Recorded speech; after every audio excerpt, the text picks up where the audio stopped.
Hello friends, welcome back to my YouTube channel. Friends, आज के video lecture में बहुत ही इंपॉर्टेंट टॉपिक आप लोगों को बताया जाएगा। पेगासस क्या है, क्योंकि ये बहुत ज़्यादा चर्चाओं में रहा है। भारत सरकार से विभिन्न प्रकार की विपक्षी पार्टियां कई प्रकार के सवाल पूछ रही हैं।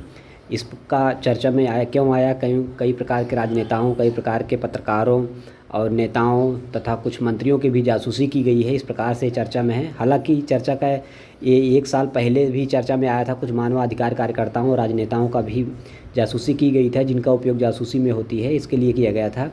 तो पेगासस यह एक स्पाईवेयर है तथा एलजेडी आरोप इस पर लगाया जाता है। यह स्पाईवेयर है, पब्लिक फिगर सिक्योरिटी मॉनिटर आसानी से कर लेता है।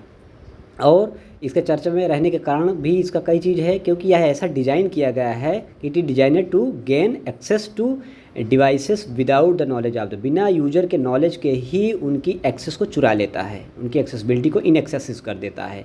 और इसे इजराइल की एनएसओ ग्रुप की कंपनी ने इसे बनाया है, जो कि विभिन्न प्रकार की सरकारों को, स्पेशली सरकारों को भेजा जाता है, जिससे उनको मदद मिलती है अपराध और आतंकवादी डेटा को जानकारी लेने में कि उनकी गतिविधियाँ कहीं बढ़ तो नहीं रही, अपराध होने वाले तो नहीं भविष्य में, इसकी जानकारी देने के लिए इसको जो है बेचा जाता है। इजराइल की एनएसओ ग्रुप कंपनी ने इसे बनाया है, जो फ़ोन से डेटा को चुराता है। अब इसमें जो चर्चाओं में अभी फिलहाल में आया है, उसमें 2 यूनियन कैबिनेट मंत्री का नाम आया है, उनकी जासूसी की गई। 3 अपोजिशन ऑफ लीडर की जासूसी की गई तथा 40 से ज़्यादा पत्रकारों की जासूसी का आरोप लगा है। तथा यह सॉफ्टवेयर केवल सरकारों को भेजा जाता है और फिर भी सरकारों को पता नहीं, सरकार कह रही कि हमें पता नहीं है, फिर भी ये जासूसी कैसे हो गई? तो देश की सुरक्षा के साथ खिलवाड़ है। इस तरीके से तो कार्रवाई नहीं करनी चाहिए थी, और ये जानकारी सरकार को था, इसका मतलब है। और यह इसकी जो अभी जो जांच में आया है नाम, वो पेरिस बेस्ड मीडिया ने तथा एमनेस्टी इंटरनेशनल ने इसकी पूरी सूचना जारी किया है, और इंडियन एक्सप्रेस में और कई विभिन्न प्रकार के अंग्रेजी के अखबारों में और टीवी समाचार पत्रों में और विदेशों, कई प्रकार के देशों में भी ये सब चर्चाएं रही कि भारत में इस तरीके से कहानी हो रही है। ऐसे ही स्पाईवेयर जैसे कुछ और भी मेलवेयर होते हैं, जैसे MITM। तो यहाँ MITM की बात अगर देखा जाए तो इसका फुल फॉर्म होता है मैन इन द मिडिल।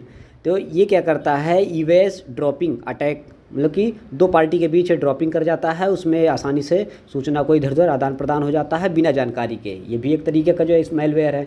दूसरा है DOS बोलते हैं, डेनियल ऑफ सर्विसेज। ये इनएक्सेसिबल कर दिया जाता है, जबकि ये एक्सेसिबल होना चाहिए लेकिन इनएक्सेसिबल कर दिया जाता है, और इससे इंफॉर्मेशन चली जाती है। अगला है XSS, क्रॉस साइट स्क्रिप्टिंग इसको बोलते हैं। ये भी मैलिशियस है, कोई कोड इसमें डाला जाता है और उससे आसानी से दूसरे की सूचना चुरा ली जाती है। और एक अलग इसी तरीके से मेलवेयर भी आप लोग सुने, बहुत पहले सब चर्चाओं में रहा है।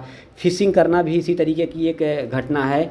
तो इसमें पासवर्ड लिंक करके किसी भी जानकारी को उसमें इंस्टॉल करने के लिए आ जाता है। इंस्टॉल होते ही ये सारी जानकारी आपसे ले लेता है, और कभी कभी बिना अनइंस्टॉल हुए भी ये जानकारी, कोई पासवर्ड व्हाट्सएप ग्रुप पर भेज दिया तो उससे जानकारी लिए। तो ये बहुत ही खतरनाक है। भारत देश के प्रधानमंत्री को या भारत की सरकार को इस पर बहुत सचेत रहना होगा कि कोई भी विदेशी इस प्रकार की जानकारी हमारे देश के नेताओं, राजनेताओं, पत्रकारों और कुछ प्रकार के जनरल इन्फॉर्मेशन को वो लोग ना लेने पर, इस पर ध्यान देना पड़ेगा। और यह विभिन्न प्रकार के एग्ज़ाम में, आने वाले एग्ज़ाम में बहुत ही इंपॉर्टेंट चर्चा में रहेगा। आई होप ये आएगा ज़रूर, चाहे वो UPSSC का हो, UPPCS का हो, MPPCS का हो, या BPSC का हो, या IAS का एग्ज़ाम हो, या छोटे छोटे SSC जैसे एग्ज़ाम में भी ये आ सकता है। इसलिए इस पर बहुत ही ज़्यादा ध्यान देने की आप लोगों को ज़रूरत है।